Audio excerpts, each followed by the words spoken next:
traversed the tombs of Naxxramas. We've climbed every cliff on Black Rock. Now the world cries out for heroes. As a new evil rises, there will be danger. There will be doom. There will be ancient temples filled with relics, treasures, and traps. Who will answer the call? Explorers lead, and we are in need of explorers. Adventure we seek, cross land and sea.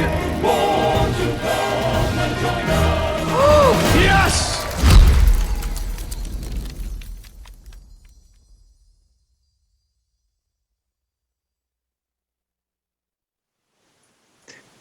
Hello, everyone, and welcome back to the StarLadder I-League. We have our game, which is going to lead us into our final, coming right up, and I'm here with Noxious to cast it for you guys. We got Lifecoach versus StanCifka. He says it's going to be a long one, huh? Who do you think runs the rope longer between these two players? I would like to. I think early in the game it's Lifecoach in the first few turns, but then he starts picking it up, right? Like very often, unless things change drastically, he already kind of has a game plan. StanCifka, on the other hand, like early tends to have turns that last an average amount of time, but then every single turn hits the rope. I don't know if that's going to be the case this time, but that's how it was last StarLadder, and it was really intense, really intense.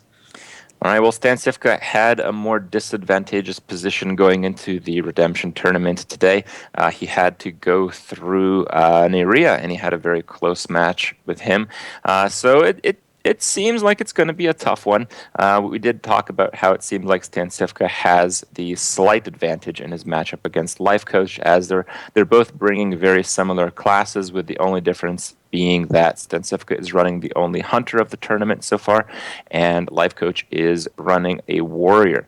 Now, we also mentioned about the warriors. It was 4 out of the 6 players today were bringing the class, but it seems like 3 out of the 3 that we've seen play have actually brought the Grim Patron warrior. Well, I have my bet on Lifecoach bringing just the standard control warrior, because that's just the kind of guy he is. He wants to play it slow, take it easy, and be in control. And I think if that is the case, it might actually be a very small disadvantage in the lineup comparison between the two players. Yeah, it's minor though. That's the thing that matters the most, is that we understand that both lineups aren't so polarized. Like we saw Orange's lineup, it looked like it should have been super favored against Jab, who ended up taking it anyway. But that seemed like a very polarized matchup before it even started. In this case, though, I feel like both players have kind of a similar expectation. The fact that there's a hunter against a paladin as well from Lifecoach gives StanCifka another good matchup for that hunter. So I kind of like somewhat of a better one, because you expect Lifecoach to play more mid-rangey, and so you can play Unleash very often a bit better if you're playing a mid-range deck. It's true. I think it's a very back and forth game. I think all these matches are going to be very close. Yeah. And it does depend a lot on the tech cards in each deck. I also think Lifecoach is one of those players who isn't really afraid to put in tech cards. Like if he feels he's going to play against like weapon classes, we might just see like Harrison in every single deck, and then that's going to skew the matchups considerably, as StanCifka is playing 2 weapon classes. So there's a lot of that, and I think that is probably the biggest wild factor than the actual type of deck brought to the tournament in this case. But we'll see. Our match is about to be underway here. Again, they are playing for the opportunity to challenge Jab in our final right after this match to get that last and final spot in the live StarLadder I-League tournament in Minsk later in January. So Jeb and Lifecoach have the same lineup, I think, class-wise. So if Lifecoach does go through, it might come down to mirror matches. But if he has Control Warrior, then again, he's getting that bit of an edge over Jab's lineup, just because the Control Warrior should be able to perform a bit better maybe than the Patron. But, I mean, it's still anyone's games at this point. I feel like StanCifka's Hunter was an interesting choice just because no one else had brought it. Like, it's just been that completely unseen class. You know, very often you see Shaman just not existing. Yesterday we had a lot of it. Hunter, not so much. Is Yeah, Hunter the new it's true. shaman? I wouldn't go that far, but I'd be happy if it's that was the just not case. seen. Likewise, yeah. Yeah, but another thing to note is, yeah, I feel a deck like the Hunter is a bit more powerful the first time you actually see it play because you don't actually know what to expect. But because StanCifka had to start from an earlier stage in the tournament than Lifecoach, Lifecoach knows already what kind of Hunter it is. Lifecoach already knows what kind of decks StanCifka is playing. He knows what he's more likely to open with. So even though StanCifka seems to have the lineup advantage, Lifecoach has the information advantage. So this is probably going to be razor close. Yeah, I'm hoping so at least. Now, currently, the players have been, it's Lifecoach and StanCifka. They've been logging on to the Hearthstone client for the past 13 minutes. They're getting ready, opening it like they're always doing it. I'm just hoping that the match doesn't end up lasting 3 hours. Like, there's a There's no possibility way. that they figure it out. No, No. control decks and mid-range decks can be the slowest grind ever. I mean, okay, it could legitimately be an hour and a half or two for this type of match. But I mean, I think there's the classes are playing. The fact that they're both playing Druid also means that there's many turns that are going to be self-evident past a certain point. There are lines of play you have to make your mind on very early, but sometimes it comes down to what can I play now? You know, Druid can be very unidimensional, and I think that's why a lot of people don't like the class so much because they look at it in a tournament setting, and it looks like every game's the same game, and every kill is the same kill, and Yeah, that aspect is true, but at the same time, we've seen players have very different results, long-term results with the class.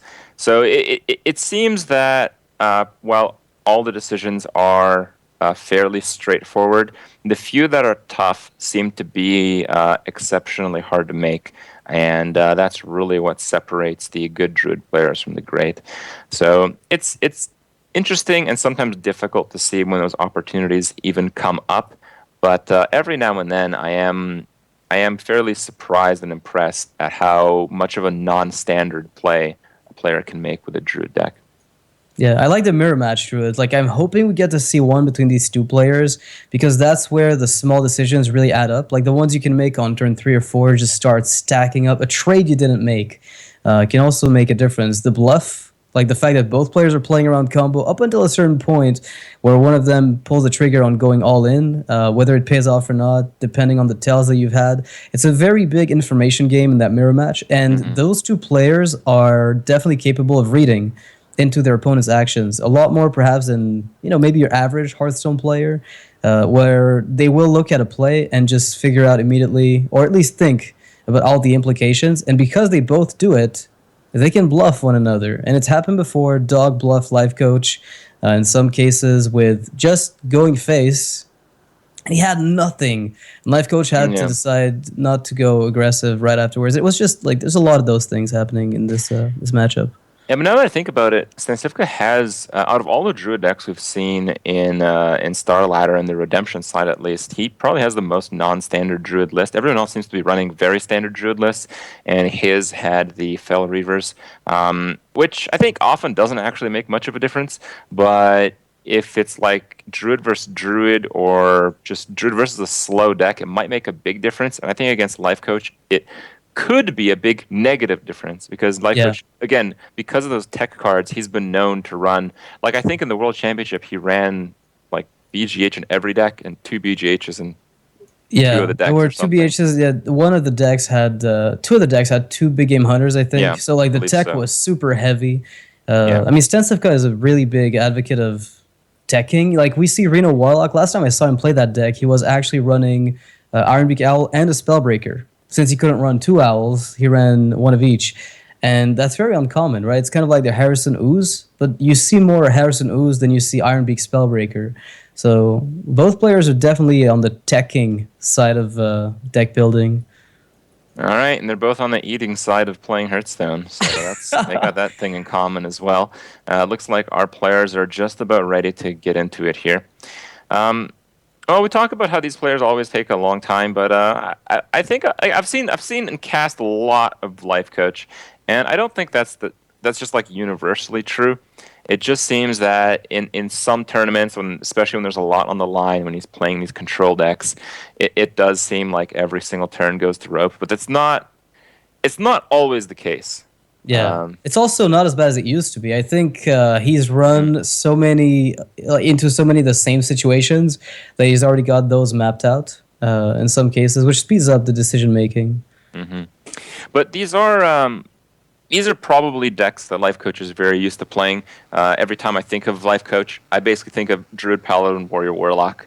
So Yeah. he's got things that he's used to playing. He's played them a ton. He has a lot of experience under his belt. Although you favor StanCifka, I think the information gap and Lifecoach's experience, I'm going to give him the slight edge. So I'm going to go All against your right. prediction here. Yeah, hedging your bets. How Yep. much do we put on that? A dinner? Next time we meet? Sure, I guess. Why not? I guess Script doesn't want a dinner. Never mind that. All right. Well, we'll get into it here in just a moment. There's been quite a few delays. Sometimes it can be pretty difficult to schedule players as, matches don't always take exactly the amount of time you can expect them to. I mean, I think Chair versus StanCifka would be a pretty fair handicap to give. All right. Oh, damn. Lifecoach has mean, a cool house there. Yeah. Have you ever watched Lifecoach's stream, by the way? I mean, I imagine you don't A have little bit. time Not to... really. No, I don't really watch any on stream. So it's very interesting because it's all about the analysis, right? And he basically just bans anybody who's talking about anything but the game going on, which is a pretty amusing experience if you're spectating and not getting involved. Because suddenly you see somebody just go at it, like talking casually about his life, right? Like they always do in chat. And suddenly he's banned. So you have a bunch of deleted messages showing up. And that's all there is. With the occasional all there actual is? comment about the game. Yeah, you have to actually go there to witness it, but it's beautiful. Okay. It's order on Twitch. I never thought I'd see it, but That doesn't sound so good. it's pretty cool. Well, it's pretty cool if you're spectating it, not if you're trying to interact. I think there's I some imagine you don't chance share the that same like crowd. Lifecoach's heat is gone or something, because he's wearing like a pretty heavy jacket for indoors, and he just got a blanket. Oh god. Yeah, it's possible. I mean, All right. he does Well, he does just- seem really cold. yep. Just in case this match has to go until the apocalypse, just in case, it's better Which to it stay might. warm and be prepared. Lifecoach is laughing at our dank jokes, or maybe just with StanCifka. I mean, these guys play together all the time. They practice together. Yeah. They know each other's tendencies or weaknesses, each other's strengths, and that's something that I like. Is they don't really have the advantage of knowledge over each other. Like somebody doesn't scout better than the other. They actually play test with one another, like directly. So it's gonna be nice to see these two guys duke it out. I'm pretty sure they're hyped about the win anyway. It's kind of like JJ winning against Lifecoach at Insomnia. It's a win that he not at Insomnia, but that's a win that he really wanted to get. And likewise, I think StanCifka just wants to beat Lifecoach. It's just to prove that he's at the top of his game as well. Yeah, these players are playing quite a lot of tournaments, but I don't actually remember too many instances where they've faced off against each other. Maybe like one, maybe two in the past. Yeah, it hasn't happened too frequently. All right, well, here we go. It's going to be Secret Paladin versus Lifecoach's Druid. Lifecoach revealing Living Roots, Paladin Shredders. Very, very standard so far from the Druid lists. Yeah, looks like I mean, the Living Roots is not something you see everywhere, though, right? Like, it's something that you see in many decks, but not necessarily as an auto-include. But we've seen it do a lot of work It's quite popular. with Yeah, Drake. I think it's more popular than not these days, actually. But it is a card that he absolutely needed in this game. StanCifka basically has almost the nuts, and you have to have that Living Roots up early in the board so you can actually challenge some of it. Yeah, funny enough, the Repentance in StanCifka's hand is not half as bad as it might look. Yeah, Druids are known for just having very big minions, and that is a little bit of a setback when it comes to playing around cards like Repentance, playing around cards like Mirror Entity, which is really one of the reasons why Tempo Mage is so strong against Druid. So if you're StanCifka here, do you just go for Repentance into Coin Muster in case Aspirant comes out? Well, that seems Or like do a you very good set play. up? Yeah, Yeah, I I'm mean- not sure what you're playing around, but on 2 there's almost nothing, barring innervate plays and aspirant. No, I think you're right. I mean, it seems like as far as the board is concerned, the best play is the Shield and Minibot. But if you play a Shield and Minibot and you run up against an Aspirant, you actually don't have a way to kill it, and that can be a bigger problem. So I'm a fan of this Repentance play. It feels a bit early, but I think it might be for the best. Well, there is no aspirant, but there is a wild growth. Yeah, there's Wild Growth, there's Innervate. I mean, the ramp is starting to come through pretty full swing here. Yeah, and the swipe already being Lifecoach's hand means when Muster comes out, he's going to have the immediate answer, which is something you have to have. Living Roots would behave as an answer to that, but it also loses you the board, where Swipe can do a bit more work on that front. No, I think you lose the board no matter what. I mean, if he plays the like the weapon, just the weapon alone over 2 turns while you have to swipe, it just clears the 2/1/1s. So whatever happens, you're losing the board to Muster. Think about the saplings. I mean, you know what I'm They're really not gonna bummed make out it by, anyway. by the way? It's What's that? What I'm really bummed out by is that Blizzard has pushed Beast as a tribal thing. Push Treants. Like, what's up with that?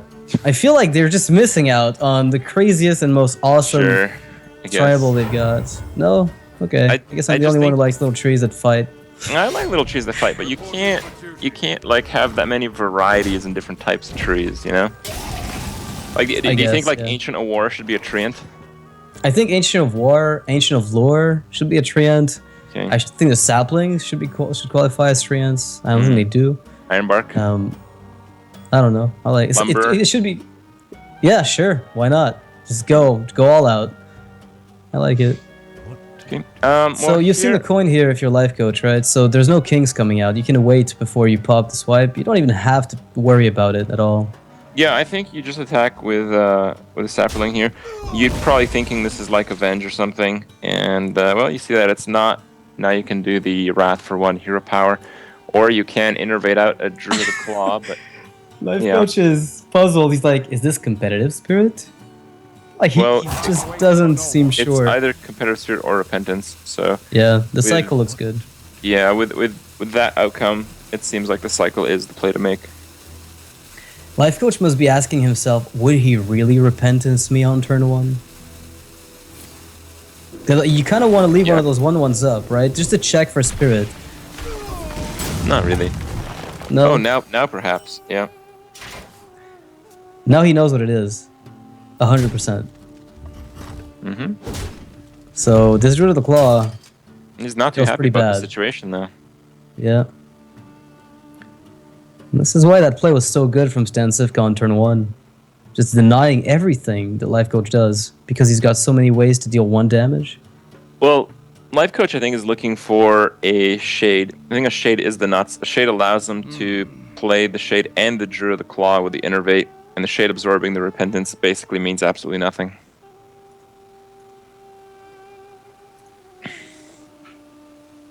But if he doesn't get anything close to that, he is going to be in a bit of trouble. Yeah, I guess the Aspirant also could be something you don't mind losing necessarily. Yeah, but with the shade, you don't even lose it at all. Yeah, you might as well just get the Shade, given the choice. But is there another minion in that deck that you'd play in a position like this? Dr. Boom. I mean, it is giving you boombots anyway, Perhaps. but yeah, that's not quite it. That is not quite it. And now the second secret coming out to give Life Coach a headache. Yeah, it's becoming tougher and tougher. And that Repentance, like, normally Repentance is a joke.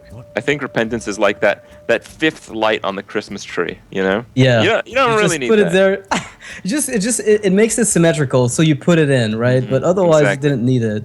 Yeah, but in this game, it's making such a huge difference in the range of what Life Coach can actually do.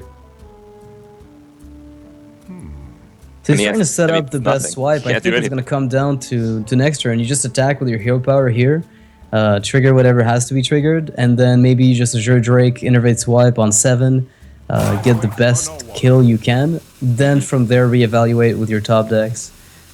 Otherwise, things are looking a little bleak. Yeah, they are. Yeah, Lifecoach's face tells the story of a broken man. Like, 1 mana for that effect? What is that? Oh. Oh, the value. So much lost value there. Drake with 2 swipes and an innervate. And the kings.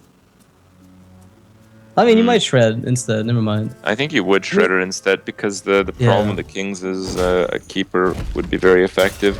But if you make the read that a Keeper would be played instead of the Drake, you might go for it, but that seems senselessly reckless in this spot. Senselessly reckless. Yeah.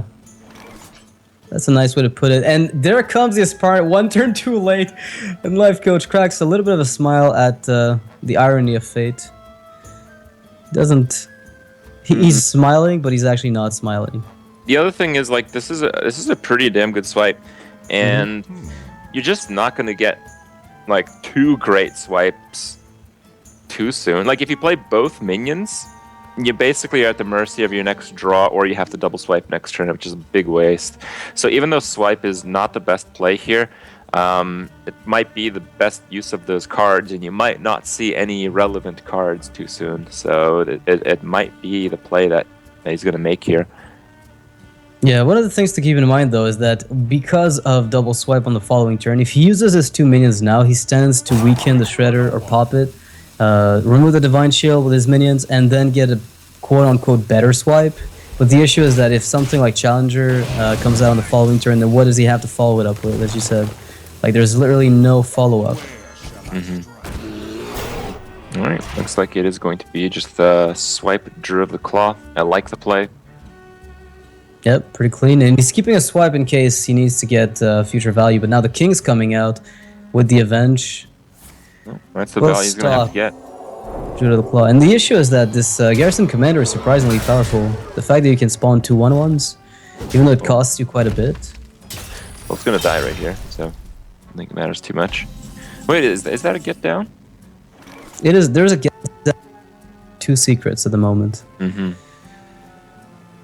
Yeah, both of which... Yeah, it's hard to deal with, actually.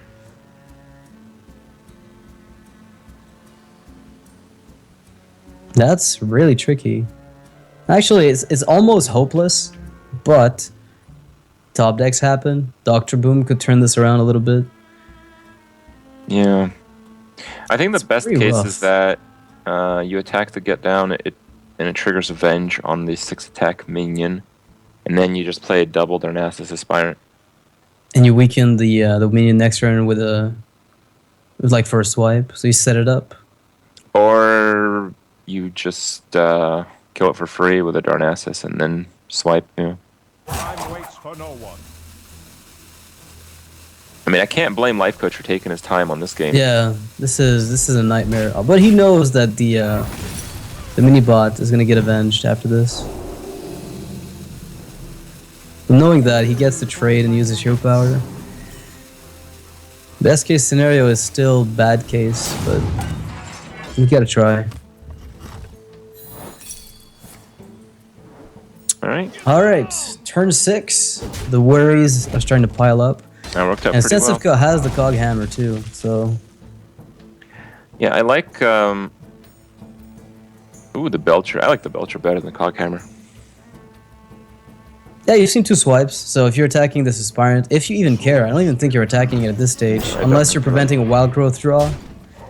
By attacking, you're preventing the wild growth from cycling. I'm pretty sure Lifecoach just played both wild growths. Already, yeah. So there's like nothing to the Lifecoach is really in a desperate spot right now. How could he salvage this? Keep the Grove top deck? Would that even help? I think any kind of salvage potential is going to have to come from multiple cards. I think it's going to have to draw lore, but I think it's already too late to actually draw lore. I think even if you get a lore, it's going to take too long to actually use it. Yeah, 7 mana for almost nothing. Yeah, same. The thing is, if the Cog Hammer had buffed, say, the Belcher, then at least Keeper of the Grove denies 1 portion of the threats, but now there's nothing you could top deck that saves you. Yeah, as a keeper, but it is too late, I believe. It would have had to be 8 used on the HP same minion, basically. Yeah, at 8 Is he- HP, this is actually too late. It does nothing. Yeah, if the Cog Hammer had buffed the Belcher, though, you silence it, then you trade your 2/3 into the Juggler, then the 2/3 in your face into the 5/2. No, that's still You're not dead on good board enough. anyway. Yeah. You're dead on board, but you're closer to it. It's really just unfortunate for Lifecoach that Repentance turn 1. Yeah, I can't believe that turn 1 Repentance did so much work. yeah, it shut Lifecoach out of the game. Yeah, completely. He ramped into cards he needed. Like, okay, the way that you play ramp is you play the ramp cards, and then right after you just waste turns doing nothing, you immediately catch up. And having an extra delay of a turn or two, which is exactly what happened, makes it so when he tries to catch up, it's just not as meaningful. It's too late. Yeah. Well, Lifecoach will get to replay the Druid. It is Conquest best of 5, so the Paladin gets the win, which I guess ultimately in a Conquest format you sort of expect. But that means the Hunter from StanCifka is looming over Lifecoach's lineup even better. Now with the one win already out of the way, it's not like he's desperately looking for that win. Like, how do you think mid-range Hunter versus Secret Paladin plays out? I'm not so sure. Yeah. It's that favored. I think it's maybe a little bit favored because Unleash just does so well against the small minions, especially with a Juggler combo. But other than that, I feel like the advantages aren't that big. Well, I don't think there's that big of an edge, if any. Like, the edge is a minor one, and it's all about how your deck is built specifically, more so than the class itself. It's just that if you're playing in mid-range with double freezing, that really hurts you for this matchup. There's no explosive trap. Like, Phase Hunter or Hybrid, Hybrid, I haven't seen that in a bit, tends to be a little bit better because you can also wipe the board repeatedly while putting damage, and they have no heals. But if they get an early board with mini-bots, and you're getting Scientists to die in return mini-bots or 1/1s, then you're nowhere. It all comes down to Unleash, I think, saving you in the early game. No, it's the mid-game. Glaive Mid-game Zuka too, plus. Yeah. Glaive Zuka as well can be... I mean, there is a one Glaive Zuka in StanCifka's deck, At least which one. makes it better against Secret Pally. Could there be a flare? Could there be a flare?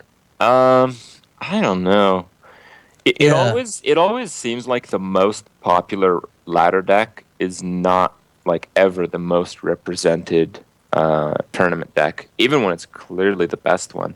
Like when we had Grim Patron's Dominance, I think during that time the most popular deck on ladder was still Hunter.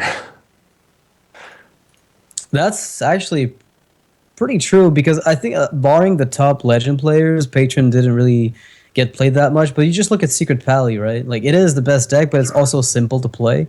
Yeah. So it happens to be played across the board. All right, Lifecoach with the Control Warrior that we saw him bring last time I saw him play an Insomnia. He brought this, although he just might, decide to swap to Reno. But that would be funny. Yeah, I have heard of this Reno Control Warrior. I believe I played into it last night, and from my understanding, it's basically Control Warrior, but you run a ton of the taunt minions. Like, usually a lot of the Reno decks just are of classes that have a ton of options. Like Warlock, like, fine, if you need another board clear, you go to Demon Wrath. If you want another board clear, then you go to Twisting Nether. Stuff like that. Or Paladin, Reno Paladin just has so many board clears, so many different types of healing, so many different types of weapons. But Warrior doesn't really have that. The Control Warrior list is fairly refined if you don't run Reno. So when you do run Reno, you have to come up with all these cards that you wouldn't normally run. And from what I've seen, they've been largely the taunt minions. I've seen the Monkey, I've seen the Senjin. I think I've seen even another taunt. I think it was an Annoyatron even. I believe it. I mean, the Zombie Chows are played in that deck, but look at Alex Strada's champion. What are we witnessing? Yeah, this is definitely a very interesting deck. Hopefully it Reno does well, 'cause I'm looking Dragon forward to playing a Warrior? different type of Control Warrior. I'm pretty happy. Whatever this is, I want some of it. I mean, I'm liking the fact that already in his hand, I don't expect to see when the hand opens up as a warrior. I mean, Fierce Monkey I've seen a little bit more of. Alex Strada's champion and Bran, not so much. The question Well, is, how much Alistrasa's does that champion worth? has synergy with Bran. It's a 4th recharge. It's a Kirk Ronnie lead. For 2 mana? It's pretty good. Busted. New metagame is happening, but look at that StanCifka hand here. There's no AoE on Lifecoach's side just yet. I mean, he's got the AoE from Death's Bite, he's got the Fierce Monkey that'll stall a little bit, but maybe not enough. Yeah, that is Big not... hunter. Well, there's those tech cards. Yeah. I mean, I suspect Alexstrasza's champion played alone is fine since you can coin out Death's Bite into Fierce Monkey. Yeah. It's just that if you play the champion and it eats the juggle, you're in bad shape. So if you go ahead and play the monkey, right? Let's assume you go ahead and play the monkey and juggle hits. Juggle gets traded away, right? A bow would also punish you, but then you can... What if you play Bran? What if you play not that you Bran mentioned... and the juggle doesn't hit? You get a free kill on the juggler and protect it with a monkey. Yeah. Actually, I kind of like that play. Like, I really like that play. Yeah, the more I think about it, the more I think it's the way that's you're going to be able to tempo out the opponent. Unless Lifecoach is looking for something very specific out of the brand, like a Shield Maiden, obviously. Yeah. One of the few things. Twilight Guardian even gets buffed up. Yeah, there are quite a few options. Alright, well, it's on StanCifka to make the right play here, and the right play is going to come on the hands of the juggler, I believe. Yeah, he doesn't want to make that play. You can see him just despair. He knows the juggle, the 50-50, determines what the proper play is. I think either way, just going with the double juggler is okay in this spot. Because if the one you have has to die, then so be it. Wow, he gets the juggle. Doesn't. Yep. That's huge. Pretty big. Fiery War Axe, a little bit too late here, but you can still use it. It has similar effect to Death's Bite. You just can't play anything with it, which makes you really sad. So what does Fiery War Axe not do the Death's Bite does beside the AoE? Like for 4 damage, what would you try to kill on 4? From a hunter that has nothing but a scientist on the board. Maybe a Misha from Animal Companion. But you probably would have seen this turn. If it had been there, unless you really wanted to get you to overextend. Yeah, it really doesn't seem like the Death Bite would really accomplish much. He doesn't have any cards that work off of the death rattle from the Death Bite, like Execute, or maybe like something like Cruel Task to finish off another minion. He doesn't have any of those cards to complement it, so it seems like saving the coin in a deck that's fairly slow would be a little bit more advantageous. But I think he's actually still considering something like the monkey. That would. I like the brand. I still like the brand. I still think the brand is all right, but depends exactly what you're trying to do. Because either way, the monkey dies the same way brand does, but you can still get that extra kill. Well, the monkey might have a really horrible death here. If he gets monkey. 2 juggles. Oh no! Oh no! Well, and that's likely to happen. It just needs one more now. One more. Yeah. This is it. One more juggle. And this is it for the poor monkey, and he misses. It's about time, Justice. Alright, sometimes lucky Lifecoach. Yeah. Infrequently fortunate, but still occasional. I mean, yeah, that wasn't like ridiculously lucky or anything, but if that didn't happen, I feel like Lifecoach would be too far behind in this game to have any chance. Yeah, he would have had to top deck brawl. Yeah, it was only a little bit lucky, but it was extremely significant. StanCifka playing the more aggressive hunter list. So he brings aggro druid, and he brings an aggressive... It looks like a hybrid hunter, right? Because we saw one Glaive Zuka earlier. Yeah. We never caught any crazy charge minions, but it looks like a hybrid to me now that I see all these cards kind of line up together. I mean, the most efficient play is the Shredder and the Leperno, but that does get countered a bit more by the weapon. Perhaps just don't play the Lepernome, and next turn just do Lepernome, Animal Companion, Hero Power. Seems like that's the case. Yeah, be a bit more mana efficient. He is, however, going to pop the Spider if he wants, with a Corruptor to remove the one. You'd pop the Shredder. You'd pop the Shredder. Yeah, I was gonna say you'd probably pop the Shredder if you're gonna pop anything. The Deathspite was played after the Haunted Creeper, so if he attacks directly to the Haunted Creeper and he gets like a 1 health minion off the Shredder, he's going to be in extremely good board state. Mm-hmm.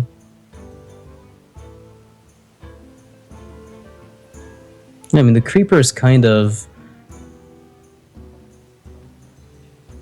a wild card. I mean, it really doesn't do very much unless Lifecoach decides to order things. Like, Lifecoach is guilty of being super greedy, though, sometimes. I think he'll recognize that he can't be, being that he's played so much Hunter. But I've seen him make very greedy plays in the past. I can't imagine this would be one of those times, though. I think this is a standard play. I think it's good. That's a good outcome, actually. You can leave your minion at 3 health against your opponent's 2 attack creatures. Yeah, I'm telling you. There we go. Yeah. Wow. There we go. What? That's what I said. That's what I said. He just life coaches, you know? Life coach things. Okay.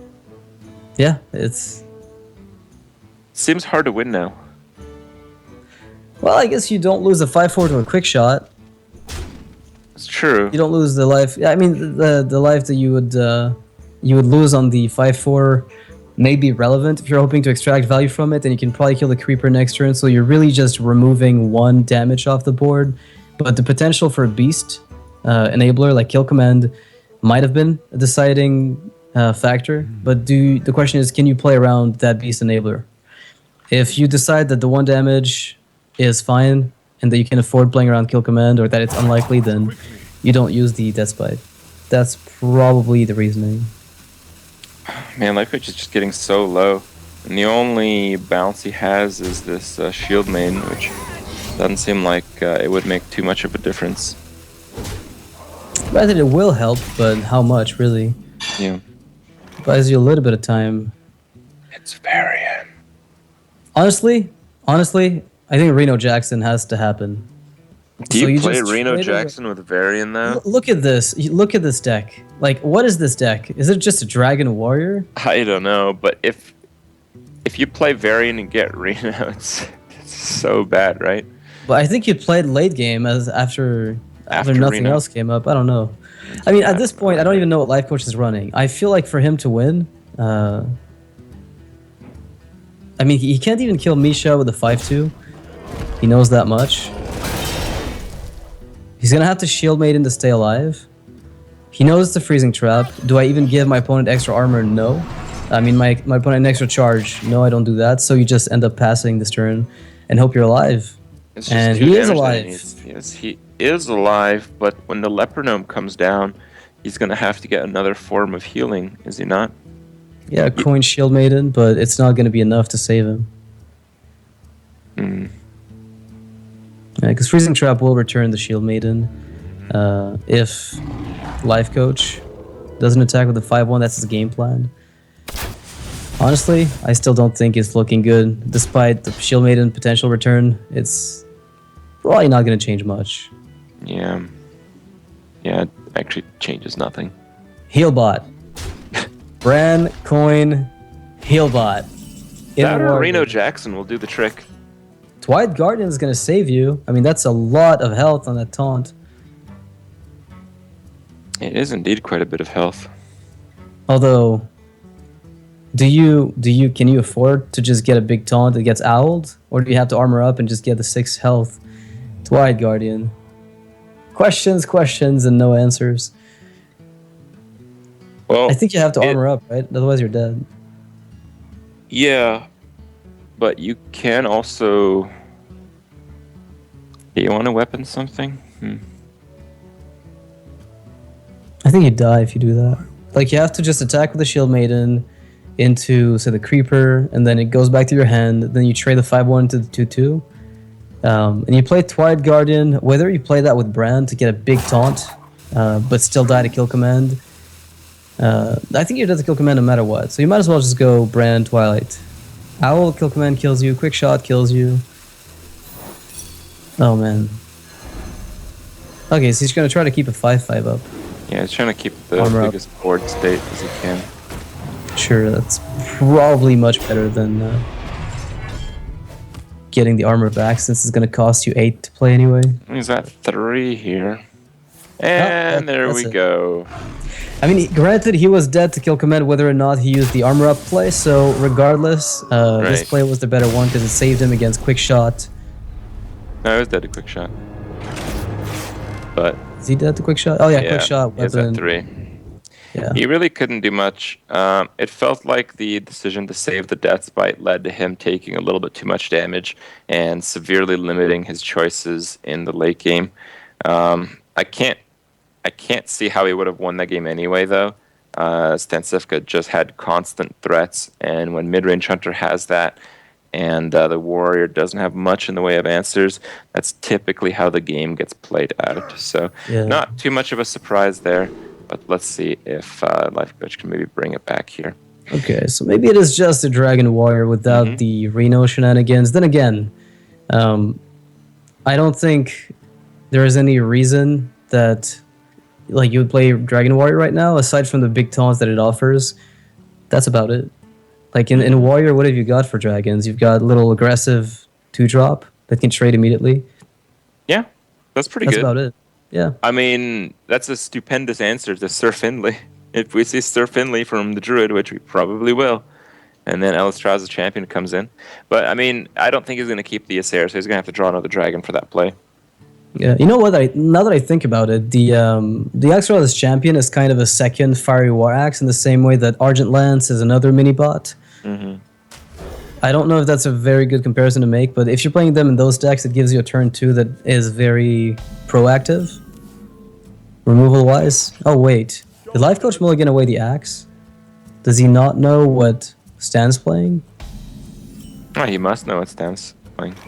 Okay, so StanCifka removed Sir Finley from his starting hand. Started just fetching other stuff. Well, we see a Big Game Hunter from Lifecoach, and we saw him draw Big Game Hunter last game as well. It really leads me to believe that, well, okay, we haven't seen duplicates of any cards, so... We haven't seen a duplicate of anything, but, again... Yeah, maybe it is just one of... But usually when you see this, it is indicative that it's likely that there are 2. And Warrior is a deck that can run 2 Big Game Hunters because Cruel Taskmasters are so standard. Alright, so Once you Lifecoach... bump up those 5 attack minions. Oh man, double Fell Reaver opener yet again from StanCifka. Well, double opener. I don't know if I'd call it an opener, but... Double... It's double Fell Reaver mid-game, I guess. Wow. That is pretty grim. Although, without an execute, the other BGH, if there is another one, it would probably be... Oh, and never mind, it is not a Reno deck. I'm sad because Lifecoach has been bringing that kind of stuff recently to tournaments, and I've enjoyed it. But Dragon Warrior is not something I see a lot of either. I think the Varian Ren tipped you in the right direction. Alright, well, StanCifka still has basically no play besides the Coin Shredder. I didn't keep track, but how many bananas has StanCifka eaten so far? I don't know. Alright, well, there's Bash, there's an unbuffed Twilight Guardian, there's Shield Slam. Those are all kind of bad. I mean, Lifecoach has an answer to Fell Reaver if he sees it coming out. Like, he knows it is an aggro druid, he has to know. Even though he mulliganed away the axe, I think he was looking for his executes, looking for the BGH. For the hard removal, which he found. So if you bash, you can shield slam whatever comes out. And on following turn, you're probably going to be able to play your other Alexstrasza's champion. And you can just use your 2-3 to kill whatever comes out if you don't want to waste that bash. That shield slam, that is. Oh, or you can let it live for a few turns. It's important to attack a different minion. You want to do damage to many different minions when there's a light wall on the board. So it can only heal 1. Wow, that swipe. Alright, StanCifka saying you gotta execute. Yeah, well, you're gonna have to sacrifice something bigger than a 2-drop to enable it.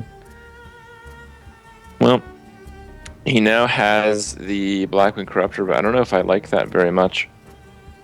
I like Blackwing Corruptor face. Kills the light well. It helps you set up, that is, something to go through a Druid of the Claw. Because you can use your Shield Slam to kill the Druid of the Claw.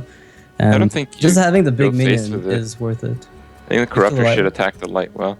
Yes, because if it goes face, the Lightwell heals exactly that amount. So it's like you're doing 1 damage face. But if you hit the Lightwell and it heals face, you're doing 3 damage to the Lightwell instead of 1 damage face, which could mean that you can finish off the Lightwell with Alistraz's champion next turn. I was under the impression he would play the Blackwing Corruptor Yeah, I and think attack the Lightwell play. with it, that is, instead. But if he's opting to attack the face, then there's really very little difference. All right, like if he fell reverse here, and there's a good chance he will fell reverse here. Yeah. I think there's no reason He not would, to. You know, right? But if the Lightwell healed face, he could kill the Lightwell with the Alistraz's champion and do 2 more face damage rather than and 1 play more face BGH on damage. top. Yeah, I see. So I do think Lifecoach sequences perfectly, and there was a reason to.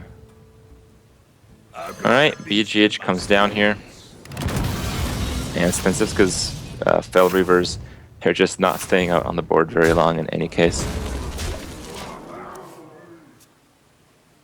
Well, if you're looking at this, the Fell Reaver just does nothing. Both of them do nothing. Here is just sacrificing them both, and I think the double Savage Roar is what's gonna have to carry him in this exact match. Mm-hmm. Yeah, play the Finley, get anything at this stage. Why not totems? I don't even know. I would have taken maybe the hero power from Shaman in this exact matchup. I think it would have been alright. Oh man, look at that. All the deck is going away. Yeah, well, I'm sure he's used to it by now. The Shield Slam deals with the second huge threat, Fell Reaver. Have we seen a Force of Nature being discarded? I haven't yet, paid attention to that. I but- haven't seen one, and there's double roar. Yeah, it feels like the warrior is just out of range. StanCifka's like, alright, my win conditions are non-existent. He's gonna armor up for 2 every turn, possibly more if he finds Justicar. I'm out. Yeah, I don't blame him at all for that. Honestly, it's so difficult to win because you have to come back on the board, then you need to come up with that amount of damage, and you have to do it with the cards that are still left in your deck. So you have to consider the fact that your opponent might play an attrition game where you might just run out of cards in the end. So it seems like a very long and almost entirely hopeless game. I don't think it was entirely hopeless. I think you had probably like a sub 1% chance to win, but. Yeah. Yeah, I don't think there's. Sure. I mean, it would have like Lifecoach would have had to blank on every single street, just find the top drops while you develop your Lotheb and it sticks somehow. There's almost no way it happens. I think StanCifka is just putting us out of our misery because this would have been a very long match if he'd been able to fight back. All right. StanCifka with the ramp here. He's got 1 more win to go. That's it. Lifecoach has to win it with every single deck he's got left. Or 2 wins. Being that he's got to run into Druid 2 more times, it's pretty tough. I like the Darnassus here from StanCifka. A coin Darnassus puts him on 3, which means he can innervate out a Lotheb, which might deny any future answer to his board. So I mean, his position's really good if this ends up working out. I don't know if it'll work out though. We'll have to see. Well, it probably does because the way that Paladins are set up is they're notorious for not having an answer to Coin Aspirant. They may have an answer to everything in the game, but they still don't have that. So, Right, just but based if on you that, play the Creeper, your opponent's not going to attack into it. So you have to play the Juggler. If you play the Juggler, StanCifka just kind of has the trade, actually. well, not if you're innovating. I mean, if you're Lifecoach, you have to play Juggler here, obviously. That's kind of the obvious play, but the StanCifka may not have to worry about it just because he's got the, I guess Cog Hammer would force you to trade. Because I was going to say, the fact that he can't muster means the Juggler is not as big a threat, but the Cog Hammer kills your Lotheb, and then you're still back to square one. Yeah. If it wasn't for Cog Hammer, I think I could see a world in which StanCifka would not trade. Although he might go Shade and trade afterwards, and then play Lotheb later. As soon as he loses the Mana Crystal on 3, then the Shade's a bit bigger. Yeah, I think that's also quite fine. I mean, playing the Lotheb doesn't actually forward you in the attack because your opponent doesn't have anything on the board at all. Yeah, the fact that he's got Swipe, though, is pretty huge because as soon as something that could bother you comes out, like a muster for battle, you're not even going to be worried about it because you can just clean it up right away. Well, Innervate, Aspirant is funny, but... I think that might be right. Because Yeah, if I you like couldn't it. kill your Aspirant last turn, I don't see how he's going to kill it this turn. And that means that you can just Loatheb next turn, and you have more of a board presence with the Aspirant on it. Well, you can't Loatheb on the following turn, unless Oh, you that's had right, that's right. Aspirants, That's Yeah. right. But it does My set up, mistake. like, you're still yeah, I guess you could have played it just because you have Swipe if Muster comes out. But it kind of sets it up before True Silver Champion even has a chance of being played. Yeah, Keeper of Uldamon's a bit of a tricky card. Yeah, to Keeper handle makes it so as it Loatheb comes can out. actually go down, and that is very significant. It seems like Lifecoach is going to do pretty well this game. Yeah, I think he's curving out just perfectly against what StanCifka was trying to do. And again, we see the Loatheb come out as we expected. The thing is, we have to figure out at the moment what StanCifka is going to do as a follow-up to this. He's going to have to swipe 100%, there's no doubt. And that might be enough because the shade keeps growing, right? Yeah, it keeps growing, but so does the Paladin side of the board. That's really the scary thing in this game. Yeah, it all comes down to what StanCifka picks up afterwards, because the swipes right now keep in check the immediate development of the board from Lifecoach, but it just, Challenger coming out is going to be a huge pain for StanCifka. I think the Keeper on the Loatheb is the play to make, because you want to attack into it with your weapon for a little bit more board development, and it's taking 3 damage rather than 5 in that case. Yeah, I like it. I think it is a sensible play here. Although he might opt for Shredder, check for Swipe, but I think that's way too risky because you're going all in the hopes that he doesn't have removal. But if he does, then you've pretty much locked yourself out of any tempo for the next turn until you find Challenger, until you get to play Challenger. So Keeper's a lot better here. And he thought about keeping the 1/1 and taking 3 damage. But it's aggro druid, so... Yeah, it is a pretty aggressive druid. I just feel a lot of the cards a Paladin has just naturally counter that with the pressure. So, I'm not so sure. I'd swipe and just pass. I wouldn't unstell the Shade until True Silver has been played, although I don't know for sure. The Lifecoach is running 2 of them. It's one of those 4 drops Yep. that's been modified. That's been tweaked with the amount of them you're going to be putting in your deck. There's so many 4-cost cards now. It's hard to fit them all. Yeah, it's not only that, it's that Cog Hammer is often a lot better than True Silver, and usually the cards are mutually exclusive.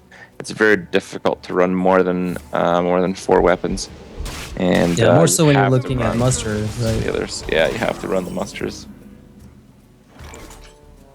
Well, that's not a bad turn for Lifecoach. He's getting to curve into the Challenger while still having pressure on board.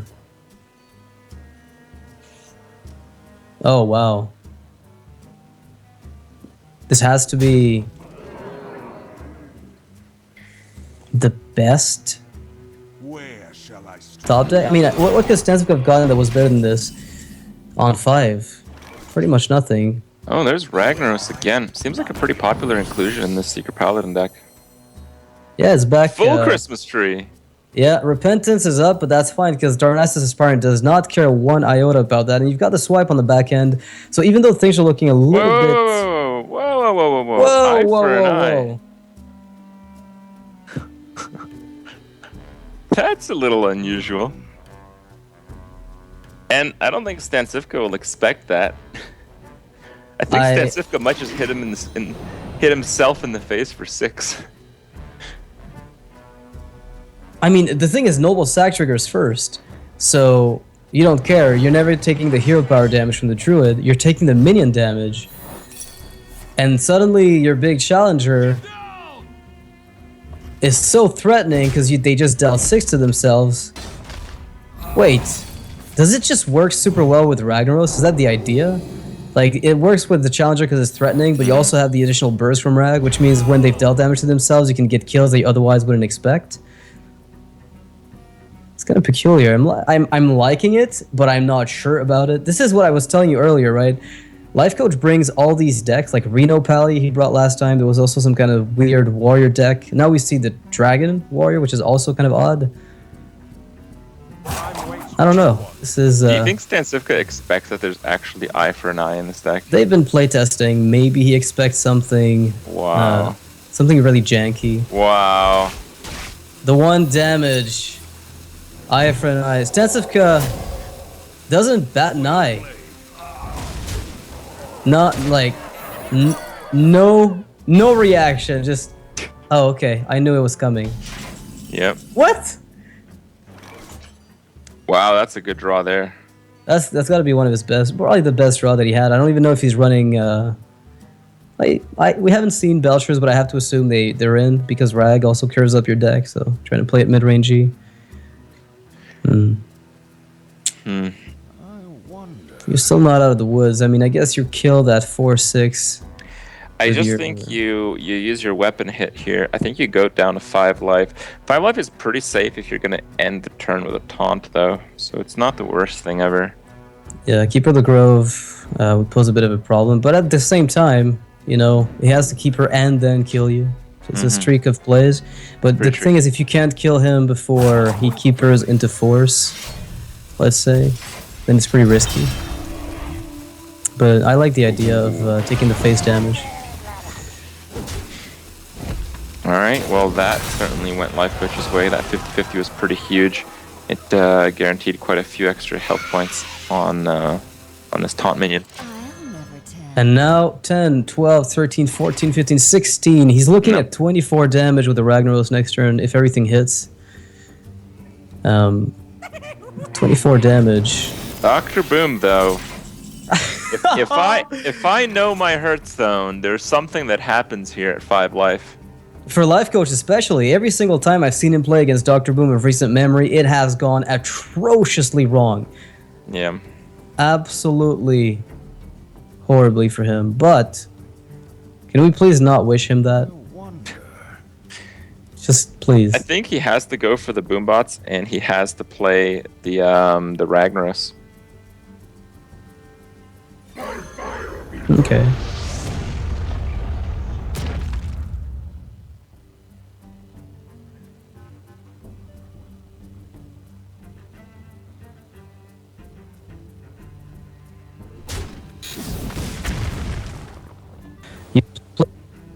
That's a good first absorb. That's a perfect absorb. So you try the second one, and oh, okay. wait, have we seen 2 swipes? I mean, Force of Nature not kills this you game, now. I don't think. Wait, it would still kill you anyway. Come on, kill that Dr. Boom, Ragnaros. It's your turn to show. This might backfire. And oh, Force of Nature! Wow. You gotta be kidding me. I don't think I am, no. But then again, you know, he did have lethal with hero power anyway. He didn't need that damage to go face for 1.